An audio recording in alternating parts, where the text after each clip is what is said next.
Hello everyone, back tuning into the latest El Nino update. We're going to have a look at what's going on in the Pacific Ocean. In terms of the developing El Nino, we can say definitively that El Nino is developing. This is going to be an El Nino year 2015 into 2016. There's no doubt about that. This will reach all the required thresholds to get an El Nino designated. There's no way that we can stop that now. So we're going to have a look and see how things have progressed over the past month. It still looks like we could be on course for a record-breaking El Nino. Personally, I still tend to think that 97-98 will come out with the record. I don't think we'll beat 97-98. We may do, of course, I may be wrong. The models certainly want us to beat 97-98, but I just don't really think it's going to happen. But as I say, the climate, the weather, all of these things are constantly surprising us. So it will be interesting to see what happens. But have a look at all the model forecasts in a bit, and we'll see how things have progressed over the past month since the last update back in June. But before I get on with all of that, just to say about the ads. There's links to articles on all pages at gasbuzz.com. Have a browse through the widgets. If there's any articles that you're interested in, please click through. You have to go for read those articles. Thanks very much for doing that. There's video ads on multiple pages. They open out within the content, then they'll close back up again. And thanks very much for doing that. It's all helping to pay for the website. Allows me to talk to you via gaswebbiz.com.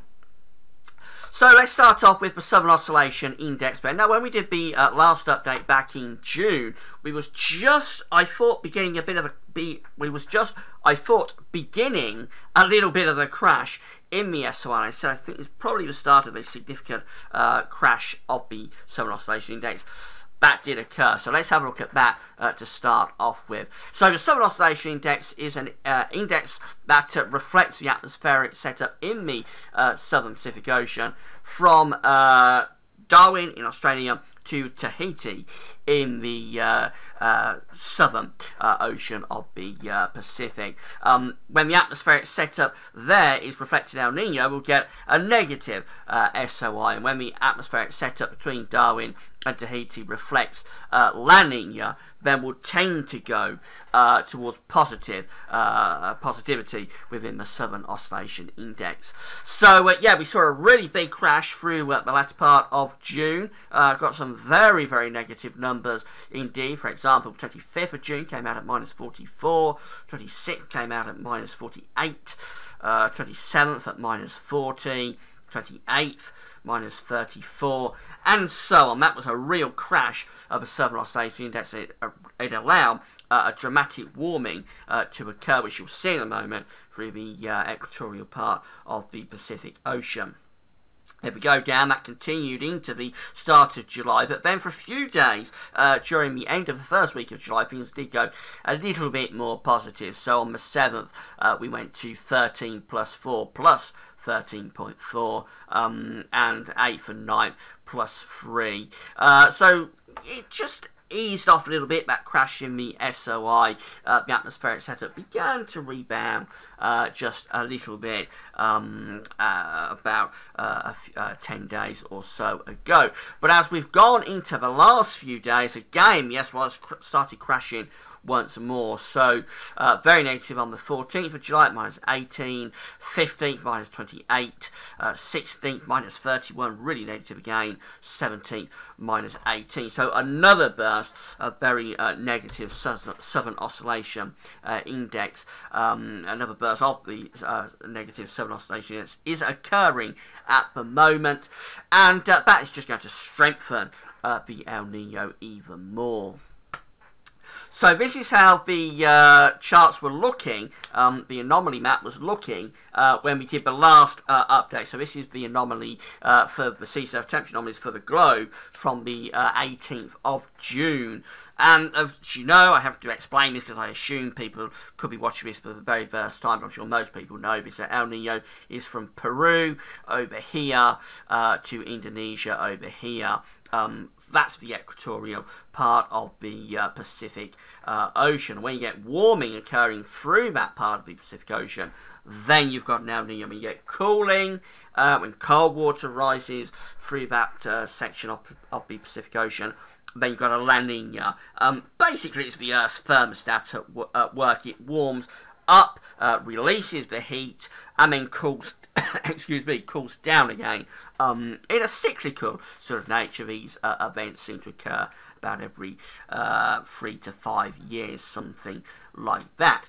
So we definitely have an El Nino signature developing on the 18th of June 2015. Let's see how things have progressed as we've gone through into July, and this is the latest map that I can find. This is for the 16th of July 2015 from NOAA, NOAA in the United States. You can see again very clearly there has been more warming, particularly around the Peruvian side of the Equatorial Pacific, but really all regions of the Equatorial Pacific have warmed. So if we go back to June, that's how it looked in June, back to July.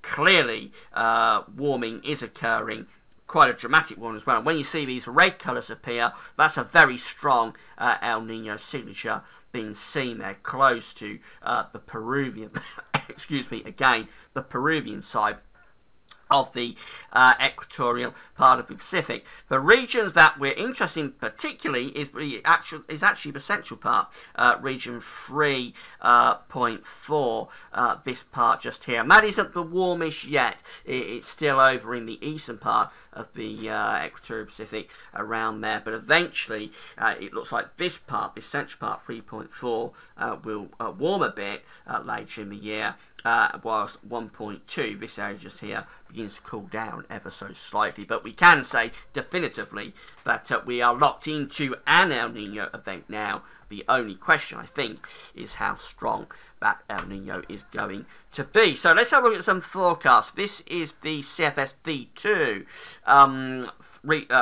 region 3.4 forecast for the equatorial part of the Pacific Ocean. And again, it's going for a record breaker, as it has been doing over the past few updates. It still is taking the temperature anomaly up to a record-breaking 3 degrees above average. In fact, going a little bit more than 3 degrees above average, goes to around 3.3 or 3.4 in terms of this black line here, which is this black dash line, which is the ensemble mean line. So it's seeing a very strong, if not a record-breaking El Nino through the rest of the year. The dates are along the bottom, of course. We're starting just here in July in that section there, and it really is a case of lift-off through the rest of summer and into the autumn. January 2016 just here, by which time you see a little bit of a drop down beginning to occur. We'll talk about that a little bit in a moment. Region 1.2, excuse me again, I've got a little bit of hay fever at the moment, so do bear with me as my voice gets a little bit croaky. But region 1.2 forecast looks like this, and it's seeing that things cool down a little bit. So that's what I was talking about just here. It is seeing that this section, which is warmest at the moment, this region here, will cool a little bit, whilst this part warms a little bit by the time we get through into the latter stages of the year. So as this part cools down through the autumn, this part, 3.4, which is the main part, Central Pacific Ocean, Equatorial Pacific Ocean, is warming up. That's a Modoki or a Mediki El Nino, a central-based El Nino, and that sort of coincides with a chance of a cold winter in parts of America. It can also coincide with a chance of a cooler winter for Europe and United Kingdom in some circumstances. So we'll be talking about that a lot more as we get through into the winter updates, of course, which will be starting from September. But a Mediki central-based El Nino is sort of this, where it's seeing the pattern evolving as we go through in towards the latter part of the year. This is the ECMWF forecast, again, for region 3.4 of the Equatorial Pacific. The red lines here are all individual members of the ensemble plume.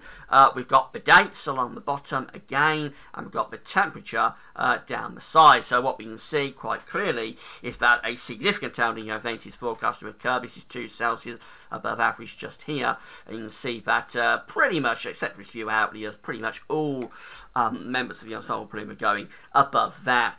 This is 3 Celsius just here, and you can see that for 3 Celsius above average, just basically where the broad body, I think, of the ensemble plumes are, going up between 2 Celsius and 3 Celsius above average as the anomaly, and then some are going actually above 4 Celsius above average, but again, those are outliers. They're not well supported, but there's quite a few there actually, but between 3 and 4 Celsius, 3 and 4 Celsius above average. Not sort of the general thrust of where the model is seeing things, but not to be discounted, but things could go 3 Celsius above average. If it gets to that sort of threshold around 3 degrees above average, we are talking about a record-breaking El Nino event. So let's say that the ECWF wants to have an event, but somewhere between around 2 to say 3.5 degrees above average, somewhere around there. Certainly a very strong El Nino event. Maybe a record breaker, maybe not a record breaker, but certainly a really, really strong El Nino being signalled by the ECWF. And finally, the Jamstec IOD. Again, that is all going in this direction as well, so no deviation from last month's update. Jamstec is seeing again a very strong El Nino event occurring. The blue line here is where we've been with El Nino. The red line is where it's forecasting things to go in terms of the ensemble mean. These are the temperatures just here, dates along the bottom again. So by the time you get through to sort of October time, which is just here, it's seeing that region 3.4, the central Equatorial Pacific, will be somewhere around 2.5 degrees above average. So maybe not lifting things quite to the extent of the ECWF, and also the CFS V2, but it is seeing a very strong event. I don't think that'd be quite a record break. That will fall just short, I think, of 97.98. That's what I'm expecting, that we won't beat 97.98. So I think the Jamstec is probably about right with this, particularly the CFS is overdoing things. What we can also see, I'm just going to leave you with this, it's not really relevant for the coming situation, but just thinking ahead to next year, we can also see quite a significant drop occurring at the start of next year. This is January 2016 just here, and you can see that this red line is doing a little bit of a plunge actually. So by the time you get through to sort of April time, we're only around 0.5 degree, half a degree above average, something like that. That's a pretty big drop from where we are in January, which is still over 2 degrees above average, to April. Quite a significant cool down, and that could be the very, very first signs of La Nina beginning to get going next year. Very often after an El Nino, particularly a strong El Nino, very often you do tend to get a significant cooling event occurring the next year. So 2016, 2017, probably, I won't say definitively because sometimes they don't show up, but probably looking at a La Nina. If it does come off, what we're going to see is a more stark drop than that shown. That's quite a dramatic drop, but in actual fact it'll probably finish up that red line looking more like that.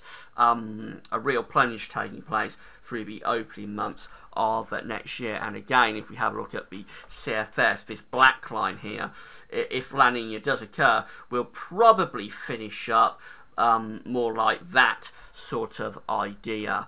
Be interesting to see how that goes and whether we do get a La Nina next year. My suspicion that probably will, because I would assume there's a lot of cold water now at depth in the Pacific Ocean, Central Pacific Ocean, because we had a weak El Nino last year, and very strong El Nino is going to occur this year, so a 2-year event. I would assume that at depth there must be a lot of cold water really welling up and going to want to push up eventually. So I do think eventually we are going to come out of this warming event and going to quite a big cold event probably, and that I think may start next spring, but we've got to wait and see on that. Very, very speculative, and as I say, occasionally we get these El Nino events and they never go to La Nina. That happened with 82-83, which was a big El Nino event. 83-84 actually didn't have a La Nina particularly, so they don't always go from El Nino to La Nina, but I've got a feeling this one probably will, and we may be just seeing the very first signs of that on these models wanting to dip potential weight quite dramatically at the start of next year. But that's all in the realm of speculation. If it does come off, it'll mean a very different pattern for all parts of the world, Britain included, next year. But it's all in the realm of speculation. We've got the El Nino to concentrate at the moment, so let's concentrate on that. We'll do another El Nino update next month in August, and that's all for now. Thanks for watching.